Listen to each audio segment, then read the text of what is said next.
Hi guys, welcome to this new video. Today we are going to learn how to play bright and open chords with a nice strumming pattern. The exercise sounds like this.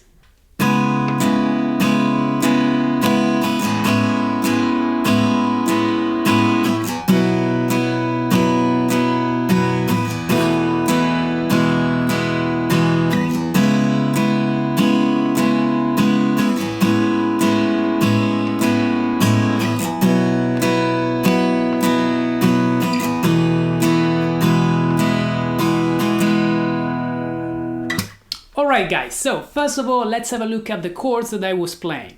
The first chord that I'm playing is a C sharp minor 7. In order to play this C sharp minor 7, you're going to need the C sharp power chord shape, which is basically the first finger playing the 4th fret on the A string, the 3rd and 4th fingers on the 6th fret of the D and G strings, like this. But your first finger is not going to play a bar.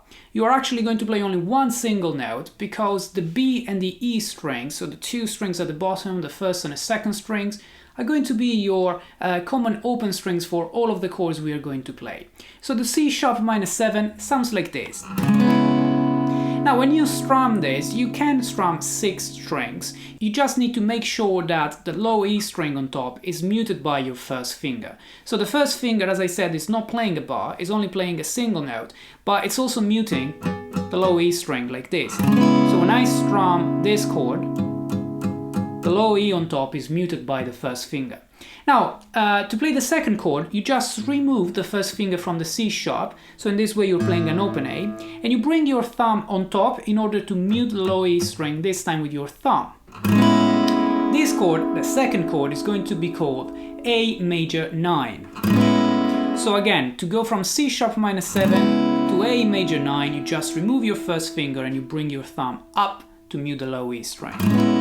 Now you're gonna keep these two fingers, the 3rd and the 4th, in the same position, just sliding 2 frets back to play the 3rd chord, which is called B sus4. And it's this one. It's basically the same position as the C sharp that you were playing before, but this time you're going to play your first finger on the 2nd fret where the B note is. Your root note is the 2nd fret on the A string. The first finger again is not playing a bar and it's still muting the low E string. Now from here we go to the last two chords. So we are still keeping the 3rd and the 4th fingers. We slide them 2 more frets back, so to the 2nd fret. We also add now the 2nd finger on the A string, 2nd fret, and we play the E string on top as an open string, the root note, and this is our E sus4. From here you just remove your little finger from the 2nd fret of the G and you use your first finger to play a regular E major with the 1st fret of the G string. So you go from E sus4 to E major. Okay, the sus chords always sound with a little bit of tension that you then release when you resolve into the nearest chord turn, so from the E sus4 to the E major. If you do want to know more about sus chords, guys, you can check out my other lesson on sus chords on guitar. So if we play now all the chords together, we are going to have C sharp minor 7, then A major 9, then B sus4, and then E sus4, E. Alright, so let's have a look now at the strumming pattern that I was playing for these chords. We counted in 8th notes. I'm going to show you also an alternative version counting it in 16ths, but for now let's count it in 8th notes, considering 2 bars of 4/4 for each chord. So I count 1 and 2 and 3 and 4 and 1 and 2 and 3 and 4 and. In terms of stroke directions, they are down, up, down, up, down, down, up. So you always alternate down and up every 3/8 notes, but in the last beat, in the 4th beat of the last bar, the 2nd bar, you're going to play down, up, so 2/8 notes. You can also find a full lesson on the strumming technique with the difference between 8th note division and 16th note division here. Alright, so let's try now to play the same strumming pattern on the first 3 chords. So I can play down, up, down, up, down, down, up, down, up, down, up, down, down, up, down, up, down, up, So I played now 6 bars, same strumming pattern, just playing the C sharp minor 7, the A major 9 and the B sus4. Now when I go to the last 2 bars where I play E sus4 and E major, I still play the same strumming pattern, so I'm not changing the strumming pattern at all, I'm not changing any stroke direction, any rhythm at all. I'm just switching between E sus4 and E on the downbeat number 4 of the first bar. So I can count 1 and 2 and 3 and 4 and 1 and 2 and 3 and 4 and... Alright, it might look a little bit difficult, but with the strumming pattern here below, I'm sure that you will be able to follow that. So if now I play all of the chords with the same strumming pattern, including the switch between E sus4 and E, slowly I can count 1 and 2 and 3 and 4 and 1 and 2 and 3 and 4 and down, up, down, up, down, down, up, down, up, down, up, down, down, up, down, up, down, up, down, down, up. Then once you are more familiar with that, you practice it a little bit slower and then you increase the tempo with the metronome, you can play the same thing a little bit faster.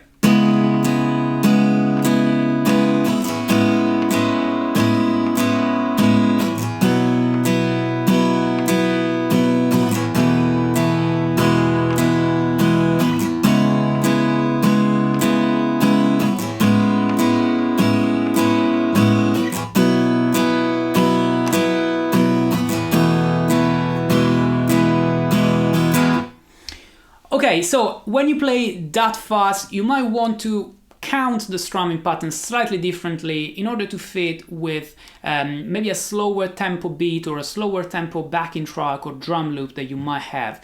To do so, you can basically count the same stroke directions in 16ths. So that means you're not going to cover 2 bars with the C sharp minor 7, for example, but you're just going to cover 1 bar.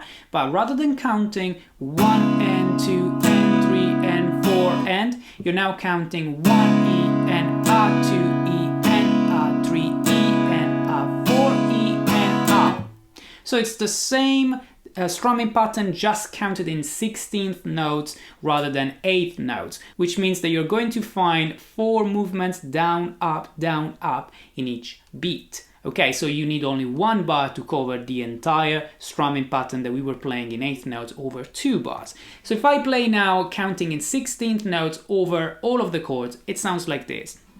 1 E and A2 E and A3 E and A4 E and A1 E and A2 E and A3 E and A4 E and A1 E and A2 E and A3 E and A4 E and A1 E and A2 E and A2 E and A3 E and A. So only when you switch between E sus4 and E, you need to be particularly carefully to count in the right way. 1 E and A2 E and A3 E and A4 E and A. So the switch is in the second beat. 1 E and A2 E and. So the third 16th of the second beat you switch from E sus4 to E major. Alright, so guys, I think this is a nice chord progression with open and bright chords, and at the same time you can learn a lot from this strumming pattern counted in 8th notes and in 16th notes, learning the notation, learning how to move continuously your picking hand down up with no rests, and also the use of the sus chords really helps to bring some more tension and emotion in what you're playing. Let me know in the comments below if you have any questions about anything that I played or mentioned in this video. If you enjoyed this video, hit the like button and subscribe to this channel to stay up to date with all the upcoming lessons. This was the Bearded Guitarist, thanks for watching, I'll be seeing you in the next video.